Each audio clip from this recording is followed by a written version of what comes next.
First international flight mo ba at kinakabahan ka? Well, watch this quick guide pa na iya. I-share ko din pala yung aming immigration story at may mga kasama pang tips para mabilis makalagpas sa mga immigration officers. So ayan everyone, nandito na tayo ngayon sa NAIA. So ito yung usual na ginagawa namin kapag nakarating na kami sa airport. Sama kayo sa amin. So kapag pasok natin, ang una natin pupuntahan yung board, okay? Para alam natin kung saan tayong counter pupunta. Kasi kung mapapansin nyo, may mga letters, di ba?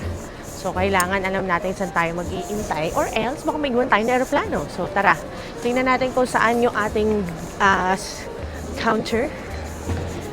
Asa may flight natin? Wait lang, hinabol ko yung hiling ako. Oh, ayan. So makikita niyo lahat ng mga departure na mga aeroplano dito. Hanapin natin si Singapore. Ito yung flight details natin. So dito tayo pupunta sa letter B. Okay? Para makapag-check-in tayo ng ating mga gamit. Okay, let's go! Now, alam na natin sa tayo mag-iintay. Pupunta na tayo doon. Tapos, ang suggestion ko, mag-online check-in na kayo. Tsaka bayaran nyo na yung travel tax kasi minsan nagsasabay-sabay mahaba pila dito sa may travel tax. Ito, dahil nabayaran na ni Daddy Justin yung travel tax doon nag-online check-in kami, hindi na namin kailangan pumila doon. Though wala naman pila ngayon, pero usually kasi yan, pag nag-open na yung, yung counter, biglang hahaba yung pila dito. So, hantay na muna tayo dito. May mga extra seats pa ako nakikita. So, andito na tayo, ladies and gentlemen. At ang Liam, nagpapababa na. Ang dami namin dala, no? Iwan muna natin yung gamit natin kay Daddy Justin. At meron ako ichichika sa inyo pagdating sa foreign currency. Kasi ang mamikis ninyo, hindi talaga kami nagpapapalit sa mga foreign exchange na mga booth na kagaya nito. Kasi sayang yung value ng peso ninyo. Medyo hindi siya sulit. Kaya it's either we use our credit cards or nag-withdraw kami sa ATM dun sa bansa kung saan kami pupunta. Pero kung gusto nyo talaga para panatag yung inyong puso, kung gusto nyo talaga magpapalit dito, then go ahead. Pero yun lang nga ang suggestion ko sa inyo. Mas maganda, mag-withdraw na lang kayo sa ATM. Pero meron dito ang foreign exchange na booth, meron din dun sa kabila. Let's just say, tapos na tayo mag-check-in. Okay. Parang nung huling beses na nagbiyahe kami, inabutan pa kami nung papel na kailangan mo i-fill out ng information mo. Nakalimutan ko kung ano tawag doon o basta. Pero ngayon, nakita ko, meron na silang ganito.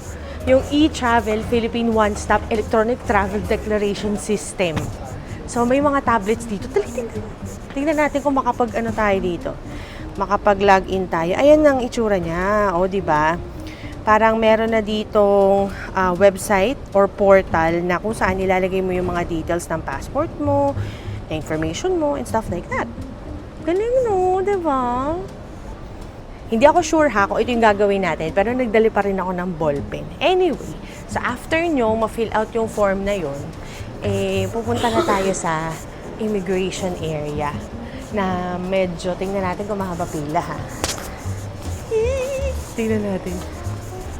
Mahaba ba? Walang katao-tao, girl! Oh, walang katao-tao sa loob. So, tingnan natin kung makakalusot yung ating buong team. Sinama ko ang aking buong team sa travel na to. Sana makalusot kaming lahat. And syempre, kung kayo ay buntis, kayo ay senior, o kaya may bata kayo, merong mga designated seats na kagaya nito na nakalaan para sa inyo. Meron din silang ipoprovide na mga wheelchairs kung kailangan ng mga senior ninyo. So, si Mami Chris nakakaupo lang ng ganito kasi wala naman tao. Pero syempre, pag may tao na, hindi na ako pwede umupo dito.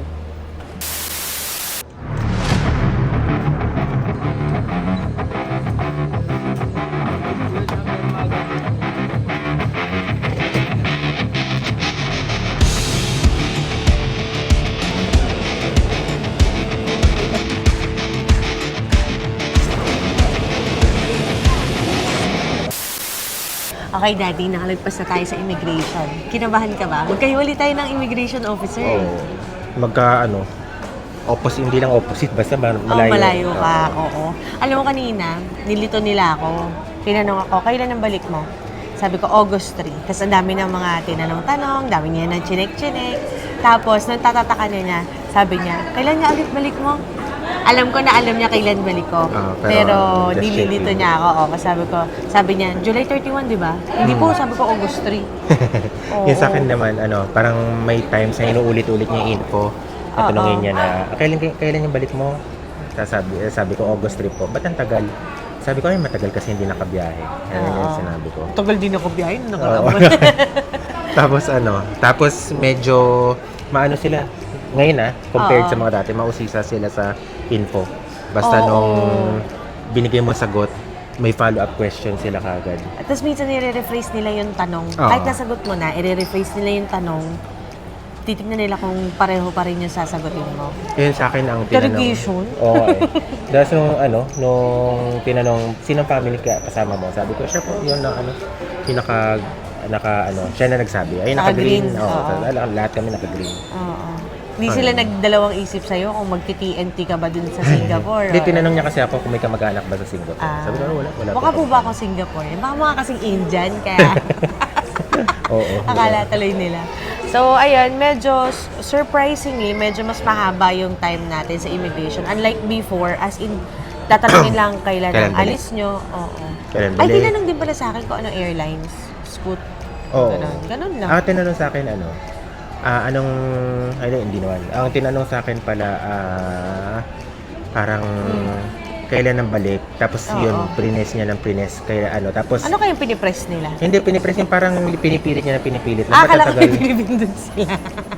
Pinipilit nila ng pinipilit na ba't August 3, ba't ang tagal? Oo. Tapos basta maano sila. Oo. Hindi lang sila magsasettle sa isang tanong, sagot na binigay. Isang sagot. Oh. By the way, it's not just the three of us. Kasi si Liam tulog kanina to. Ngayon gising na. So, hindi naman kami nagkakaroon ng problema kay Liam kasi tinitingnan lang nila kapag tulog, no?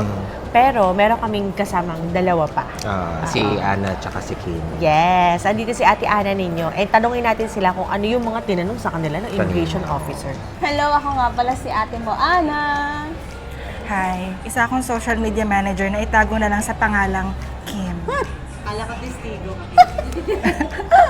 Isa akong testigo sa mga transaction dito sa NAIA. Charot. Ano tinanong sa'yo na immigration officer? Ayun na nga. Ano nga daw ang trabaho ko? Ano nga ba? Ako ay isang freelance social media manager. Hi. So ayun, hinanapan ako ng COE. Sabi ko, freelancer nga po, so wala pa akong certificate of employment. Ayun. Tapos... Ikaw yung pinakamatagal eh. Oo. Ano pa ba? Saan ka Tapos, natagalan? tinatanong din kung kailan yung last na alis ko. Sabi ko ngayon, ito yung last na alis ko. Yung pala, yung last as in, last travel. Sabi ko, 2018 pa yun, Thanksgiving. With my workmates. Tapos tinatanong niya, wala na yung company ID mo ron? Sabi ko, wala na kasi freelancer na nga po ako ngayon. Yung kailan yung alis, kailan yung departure, iniiba-iba nila yung term. So, kailangan stay smart ka talaga. Kasi ako, medyo lutangers ako, kaya inuulit-ulit nila talaga ako. Kinabahan si ate Kim. Doon sa pinagpwestuhan ni ate, doon ako nakapwesto. So, parang normal lang siya nagtatanong. Tapos, sabi niya sa akin, parang, saan daw ako, ano daw trabaho ko? Sabi ko, freelance makeup artist po. Alam niya na kasi ng mga magpapa-makeup. Charis, tsaka freelance videographer din ako ni ate Chris. Tapos, parang normal lang. Alam niyo, sa maganda talaga sa passport, may ano talaga kayo, yung stamp. May traffic. Siya Yun. na, oo. Para, Sunod-sunod yung tatakbo kasi, no? Oo, yun. Para, normal lang siya. Tapos tinanong lang sa akin kung kailan balik ko. Sabi ko, July ganyan. Ayun, okay na siya. Tapos na. Gora Bells, parang nagandaan ata si Kuya sa akin. Tsaka dapat di kayo naiihi kapag tinatanong kayo, makaka-apekto yun sa the way you answer. Oo. Kasi Tsaka- ninenervyos na naiihi pa. Tsaka dapat hindi kayo kinakabahan. Be ano lang, peaceful. Yung ganun lang. Tsaka yung the way you present yourself. Tinamukha akong manager, mga director ng isang kumpanya. So, eto na nga po yung segment kung saan magdadagdag pa ang Mami Chris ninyo ng mga tips kung paano mas mapapabilis yung interrogation talaga. O basta yung proseso nyo na makaalis kayo kagad dun sa may immigration officer na nagtatanong sa inyo naman kung ano-anong tanong. Okay, number 1, you have to dress the part. Okay, kailangan pag tinignan nila kayo, alam nila na doon talaga kayo sa bansa na yung pupunta. So, medyo be aware ng season, kung saan kayo pupunta, if winter, if autumn, if summer. Para yung itsura ninyo, you dress the part na alam nila na, okay, kaya pala ganito yung itsura nito, doon siya pupunta. Or at least, you have to have that look na it's not your first time traveling. Nag-guess nyo ba? Parang ko sasabihin nyo. Kasi itong mga immigration officer na to, mahirap man aminin, pero para kasi silang talagang judgmental talaga. Huhusgahan nila kung ano yung itsura mo, huhusgahan nila kung paano ka magsalita, how you carry yourself. So, kailangan talaga, you have to look the part. Ganon. Oo. So, kaya nga, kung mapapansin ninyo yung suot ni Ate Ana, hindi siya yung parang naka-hoodie lang. Though may mga nakakalagpas na naka-hoodie lang na mukhang super casual. At least, you have to look smart casual. Ako lang naman yun. Okay. Opinion ko lang. At eto pa, sabi ko sa asawa ko, Daddy, kailangan ba nagkukonyo to ka? Yung parang nagtataglish ka or at least nag-English ka kapag sinasagot mo yung mga tanong ng mga immigration officers. Sabi niya, hindi naman. Pero, ako personal opinion ko lang din to. It will help na alam nila na educated ka. Yung ganon. Oo. So, syempre, pag tinanong ka nila, kailangan straight to the point ka sumagot.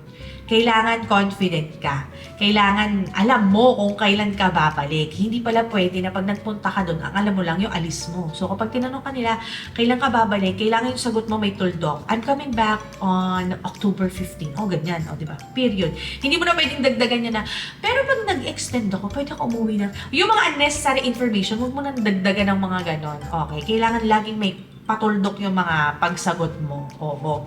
So, ang isa pa napansin ko dito sa mga immigration officers na to, titignan nila yung travel history mo. So, kailangan aware ka din na kailan ba ako huling nag-travel. Pero halimbawa, if it's your first time na magta-travel, yun ang medyo tricky kasi talagang ang dami nilang hinahanap. Una sa lahat, kailangan may proof of employment ka. Ang tanong, paano kung wala ka namang employment? Anong gagawin mo? Well, ang panglaban mo doon, yung bank statement. Yung iba, hindi na sila nagdadala ng bank statement. Pinapakita lang nila yung kanilang app sa phone. Though, some say na, syempre, privacy, hindi nila pwedeng pilitin ka na ipakita. Pero pag nandoon ka na sa desperate times na yun yung sa tingin mo makakapagpalampas sa'yo sa immigration officer, di papakita mo talaga. Like for example, sa Singapore, wala naman talagang visa doon. Pero nag-prepare kami ng bank statement para kay Ana at saka para kay Kim. Para proof na meron talaga silang funds. O may mga magsasabi na, bakit? Yung mga mahihirap ba? Yung mga wala pang wala silang karapatan mag-travel? Of course, may karapatan sila mag-travel. Pero yun na nga, yung immigration officer kasi, ang iniisip talaga nila, ito ba ay magti-TNT doon o babalik ba to sa Pilipinas? So they have to make sure na kapag umalis tong tao na to, may kakayahan siya na mag-tour doon kung tourist man siya. At may kakayahan siya makabalik. Sana I'm making sense, ano? Kasi these are just random thoughts in my head. And another thing, so sinabi ko na nga sa inyo na you have to dress the part. Pero wag naman kayo magdala ng folder, long envelope, plastic envelope na nandun yung mga documents that will prove, na meron kayo financial capabilities or meron kayo employment. Kasi parang halatang halata naman na, ay, itatanong sa akin to. Kailangan, yung alam niyo yun, parang binibigyan mo ng dahilan yung immigration officer na maghinala sa'yo. Ang ginagawa namin talaga, kapag nandun kayo doon na sa booth kung nasan yung immigration officer, ang dala-dala nyo lang dapat is yung boarding ticket at saka yung passport ninyo. Tapos yung mga passport ninyo, huwag nyo na lagyan ng mga cover-cover kasi ipatatanggal lang yan. May inis ka lang dun sa immigration officer kasi ang paano binili mong cover tapos ipatatanggal lang niya. So, hassle lang siya. At saka may mga machines kasi na you have to scan your passport nang walang cover. So, ayun, para medyo newbie ka tingnan kapag may mga cover-cover pa yung passport. So, yun lang dala mo. Kung maghahanap man sila ng additional or supporting documents, maganda, nasa phone mo na lang, okay? Pero kung gusto mo talaga na para sure, di sige, magtago ka ng yung original at saka yung talagang hard copy ng mga documents na yon. Eto pa, kapag sinabi mo na magtutour ka doon, turista ka, kailangan may itinerary ka. Mas maganda yung itinerary mo nakalagay dito sa cellphone mo, meron kang screenshot, okay? Or halimbawa, nasa group chat yung magkakasama kung kayo magkakaibigan. Or kung halimbawa naman ang goal mo is magdi-DIY travel ka doon, aware ka sa mga pupuntahan mo. Yung ganun lang. Para alam nila na, okay, hindi niya first time to naaalis. Okay, parang ano naman siya, prepared naman siya. O parang may ganung impression ka doon sa immigration officer. At saka importante, may return date. Kapag ikaw ay umalis ng bansa at wala kang return date, medyo red flag yun. Mag-iisip na sila na, bakit kaya walang return date to? Kailan kaya babalik to? Ito ba yung magti-TNT to? May mga ganong impression, may mga ganong judgment na baka maipasa sa'yo. Last but not the least, be courteous. Syempre, kapag nandun na kayo sa immigration officer, talagang magsusungit yan. Hindi mo talaga mapupwersa na magiliw siya sa'yo.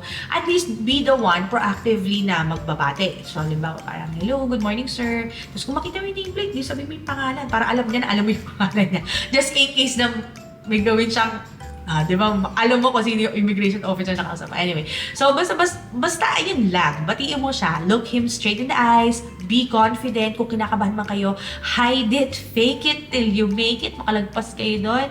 And ayun, just in case naman na madala kayo doon sa tinatawag nilang white room ba yun? Or holding area. Huwag din kayo magpakita ng sobrang, ay naku, baka mauliloy, lukmok ka na, yung ganon. Ipakita mo pa rin na I'm still confident, so may additional information na sila na kailangan sa akin, and I'm still gonna make it. So, yun lang. And what else? Kung meron pa kayong mga gustong ibigay na tips, i-comment nyo na lang yun dun sa baba. Pero hopefully, sana nakatulong tong mga tips na sinare ng Mami Chris nyo.